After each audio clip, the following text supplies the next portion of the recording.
What happens when a country finds out its hidden defenses were never really hidden at all? What happens when one night of strikes tells an entire government that the map of its secrets has already been drawn?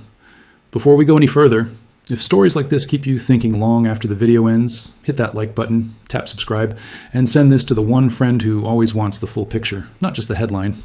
Let's get into it. The latest round of American strikes on Iran was not a small event. It was not a routine skirmish that fades from memory in a day.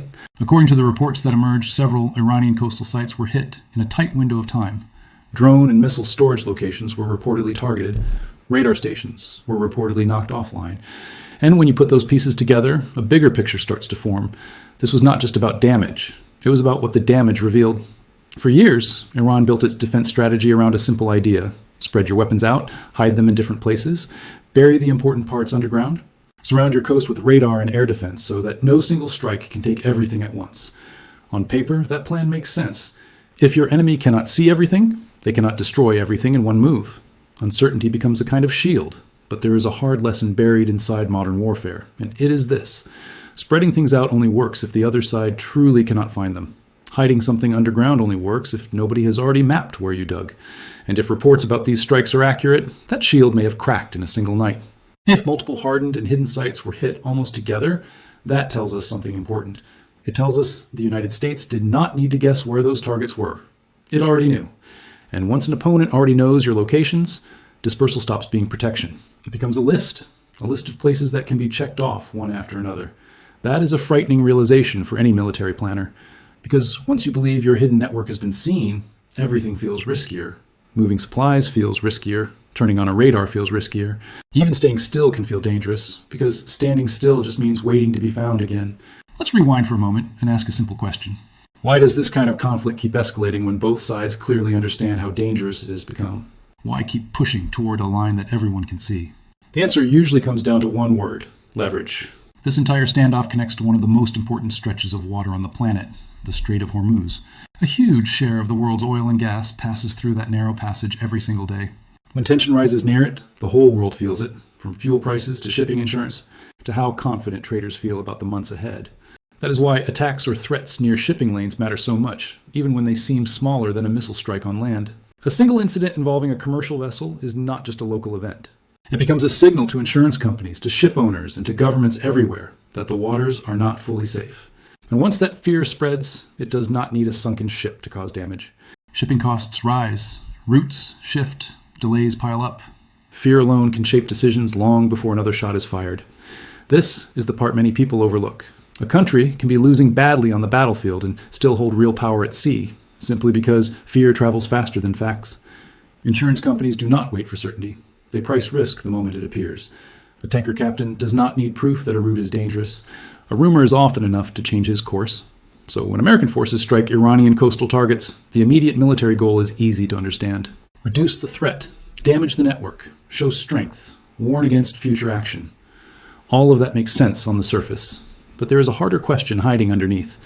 Does military success translate into calm and confidence fast enough to actually change behavior at sea?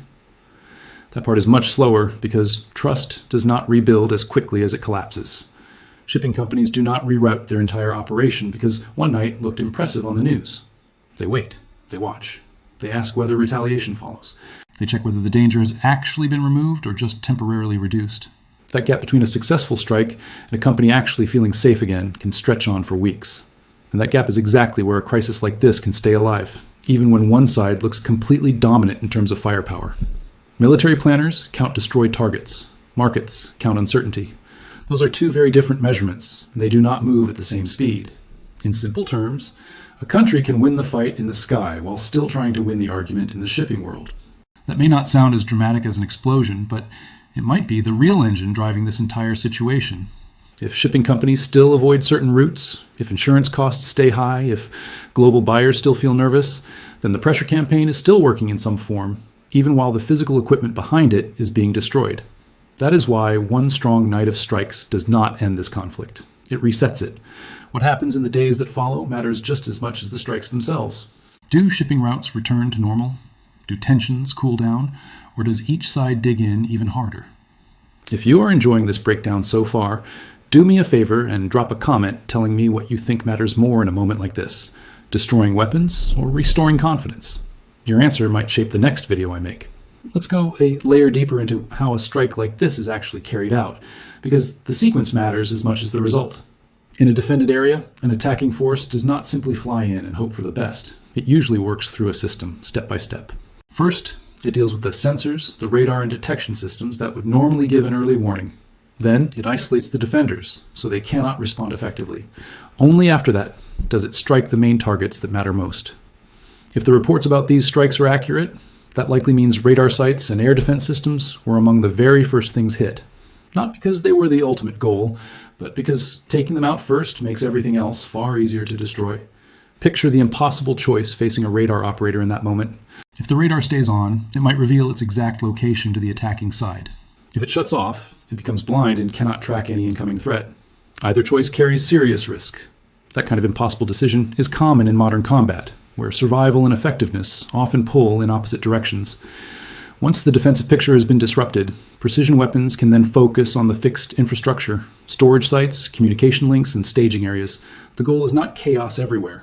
The goal is targeted, lasting damage in the places that matter most. Because breaking those connections does more than destroy equipment. It can break the ability to use whatever equipment survives at the right time, in the right place. This is really what separates a dramatic show of force from an actual strategy. Dramatic footage is loud and fast, full of fire and noise. Strategy is quieter. It is about choosing the targets that limit what the other side can do next. If the goal really was to shrink Iran's options for the future, not just to create a headline for tonight, then this operation was built around long-term pressure, not short-term spectacle. And this kind of pressure does not stay contained inside military command centers. It moves into political rooms as well. After a night like this, leaders on the other side have to ask themselves uncomfortable questions. How much of our network has already been discovered? How much of our backup plan is still intact? How quickly can we rebuild what was lost? Which of our commanders now feel exposed? Which of our allies still fully trust our strength? Once those questions start piling up, military pressure becomes political pressure. And that matters because governments do not just fight wars with weapons. They fight with the story they tell their own people. If leaders claim strength and control at home, but their citizens keep seeing evidence of a rival successfully striking their defenses, the space between the story and the reality starts to grow. And that space is dangerous. This is part of why some militaries choose to release footage of a successful strike instead of hiding it.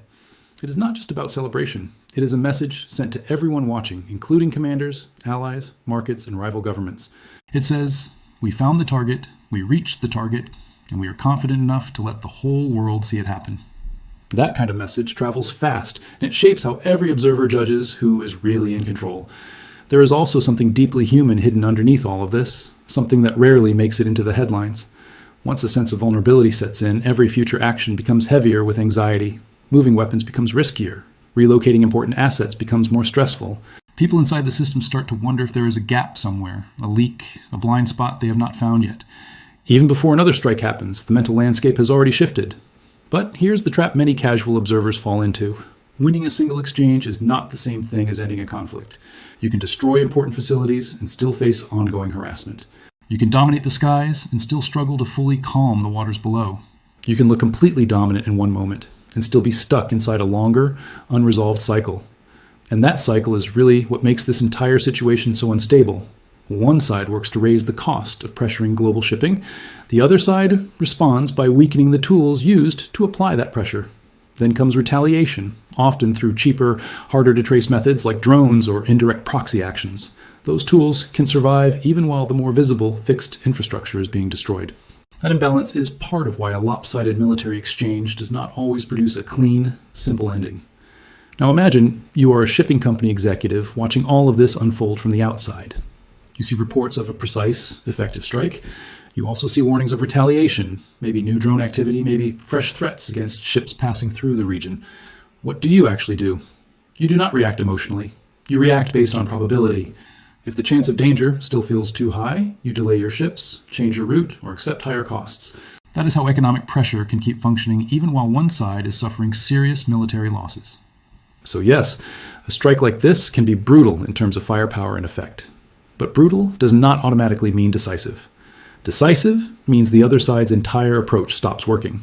Brutal might only mean the other side is suffering while still trying to hold on. If a government believes its long-term goal is still within reach, it may be willing to absorb painful losses for far longer than outsiders expect, especially if backing down feels even riskier at home. This is really where the emotional core of this whole story lives, not in the explosions themselves, but in the gamble underneath them. The side carrying out the strikes seems to be betting that enough precise pressure, applied consistently over time, will eventually force a change in behavior without sparking a much larger war. The side absorbing the strikes seems to be betting that enough persistence, unpredictability, and endurance will keep its leverage alive, despite serious losses. One side is counting on strength, the other is counting on stubbornness. History shows us again and again that these situations rarely move in a straight line. Let's take a short pause here. If this kind of clear, no-fluff breakdown is helping you understand a complicated topic, smash that like button and share this with someone who always asks what a story like this really means underneath the surface noise. There's also a real danger in how audiences often watch moments like this unfold. Many people treat war coverage like a scoreboard. One side lands a strike, and suddenly it looks strong, while the other side looks weak, and the story feels finished. But real conflict rarely works that cleanly. A force can look badly damaged and still cause serious disruption. A force can look completely dominant and still be facing a problem that has not actually been solved. If you only focus on dramatic footage, you miss the slower, quieter contest happening underneath it. And that slower contest is often about endurance rather than firepower. Which side can absorb more pressure without breaking? Which public can tolerate more uncertainty and fear? Which economy can bend without actually collapsing? Which leadership can keep functioning clearly under intense stress? These questions are far less dramatic than explosions on a screen, but they are usually the ones that decide whether an early success turns into something that actually lasts. In this situation, endurance may matter almost as much as firepower does. If enough fear can be kept alive around global shipping routes, some leverage may still remain, even while physical military capability keeps shrinking. But if the network supporting that pressure keeps getting cut apart night after night, the cost of continuing may eventually become impossible to sustain. One side is trying to outlast the punishment, the other side is trying to make that endurance feel pointless. That tug of war is what makes conflicts like this so exhausting to watch and so hard to predict. It is not a single dramatic scene with a clear ending. It is layers of pressure stacked on top of each other. A message answered by a counter-message, a strike answered by another response. Each move tries to shift the other side's thinking before the next move even arrives. And that ongoing back and forth changes how each side plans, reacts, and even sleeps at night. The longer it continues, the more a single successful night has to prove it can still matter the next morning. So what does all of this really mean? It means the goal here was likely about more than simple retaliation. It was about rebuilding a sense of credibility. That might sound like an abstract idea, but credibility becomes very concrete during a crisis like this. It means allies believe you will actually follow through on your warnings. It means rivals believe your threats carry real weight. It means companies and markets believe that someone still has the ability to maintain order in an important region. If the reported strikes really were as coordinated and effective as described, then this was not only about removing physical targets. It was about restoring the idea that consequences are real and enforceable. And that idea matters far beyond just one country. Every government watching this situation is studying how the world reacts when a state threatens vital shipping routes, and how a major power responds when that happens. Rival nations, regional partners, energy markets, and various armed groups are all reading the exact same signals. Was the response fast? Was it controlled? Did it show real intelligence and precision? Did it actually change behavior going forward? Those questions echo far beyond just this one region. This is also why choosing the right targets matters so much. Striking random locations creates drama, but striking the right locations creates lasting meaning. If the real goal is weakening the ability to threaten shipping over time, then the operation has to target the entire chain of support behind it, not just the most visible symptom. Surveillance systems, radar coverage, launch support, storage sites, and communication links all matter because pressure at sea depends heavily on organization back on land. Damage enough of that supporting structure, and it becomes much harder to sustain intimidation on the water. Damage enough of that supporting structure, and it becomes much harder to sustain intimidation on the water. But harder is still not the same as impossible. A country does not need a perfect, fully intact network to keep creating fear. It only needs a few surviving tools, some flexible tactics, or enough indirect capability to prove it still has influence. That is why some analysts worry. This kind of standoff could settle into a long, uncomfortable middle phase. Not a full-scale war, and not real peace either. Just a grinding contest where one side keeps landing stronger blows, while the other keeps searching for lower-cost ways to prove it still matters. That middle phase is where public understanding often starts to drift away from reality. People see dramatic footage and assume the conflict is basically over, but in strategic terms, a real resolution might still be far away. The deeper question is whether the underlying motivation actually changes. If a government still believes it benefits from threatening the flow of global shipping, then military pressure alone may not be enough. It either has to raise the cost high enough to break that belief, or it has to open a diplomatic path attractive enough to shift the calculation entirely. Without one of those two outcomes, repeated conflict becomes far more likely, and repetition brings its own risks for everyone involved. For military planners, repetition raises the odds of a serious mistake, a misread signal, an unexpected escalation, or a loss of life. For the global economy, repetition keeps energy markets on edge and shipping behavior unpredictable for much longer than anyone would like. And for regular people living in the region, repetition means more time spent under stress, sirens, uncertainty, and conflicting information.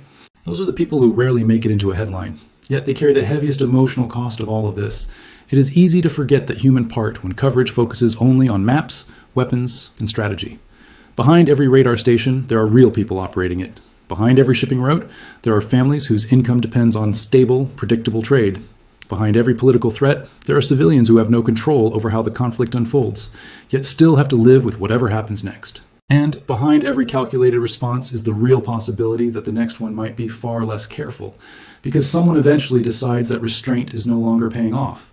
So when people describe a strike like this as brutal, they are usually talking about more than just firepower. They are talking about what happens when a powerful military demonstrates that it can reach deep inside another country's hidden defenses and expose them.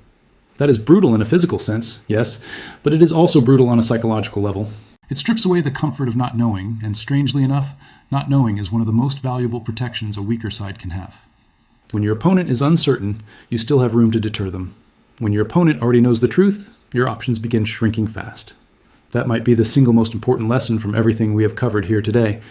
This kind of strike was not just about punishing past behavior. It was about shaping future decisions by changing what the other side believes you already know. Once a government starts to believe its rival has an almost complete picture of its network, even its backup plans start to feel exposed. That sense of exposure spreads into everything that follows.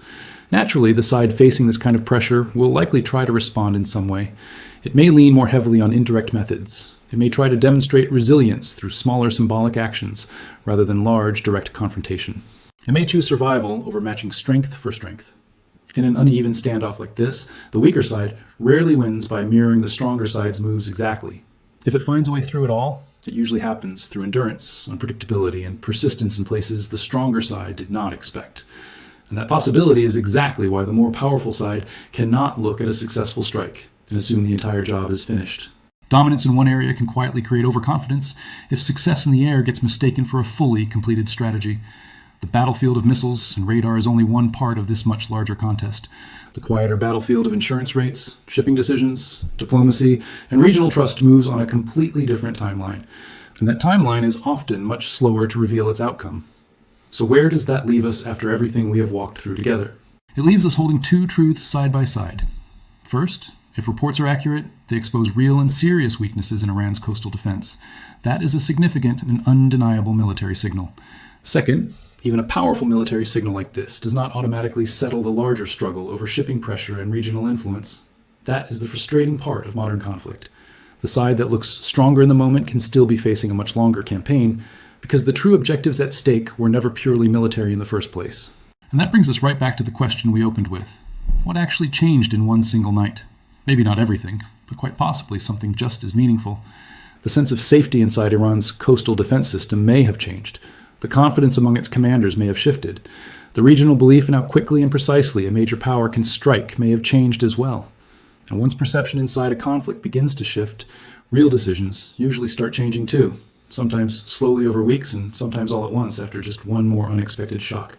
If future threats against shipping start to slow down from here, then this operation will likely be remembered as a genuine turning point. But if those threats continue, this night may end up remembered as simply one brutal chapter inside a much longer unresolved story. Either way, the true meaning of this operation extends far beyond damaged buildings and destroyed equipment. It lives in whatever each side chooses to do next. That is exactly why this story matters so much right now. It was never only about firepower. It is about whether force can actually reshape another country's thinking before an entire region slides into something larger. And that is a question with consequences that reach far beyond just one strait or one coastline. Think about how this plays out for ordinary people who have nothing to do with missiles or radar. A fisherman near the coast hears explosions in the distance and wonders if his boat is still safe to take out tomorrow. A trucker moving goods toward a port checks the news before deciding which road to use. A family watching from their living room simply hopes the noise stays far away from their town. None of them chose this conflict, yet all of them live inside its shadow. That is the part that rarely makes it into a headline, but it is the part that matters most in the long run, because wars are not only measured in destroyed equipment, they are measured in how ordinary life keeps bending under pressure.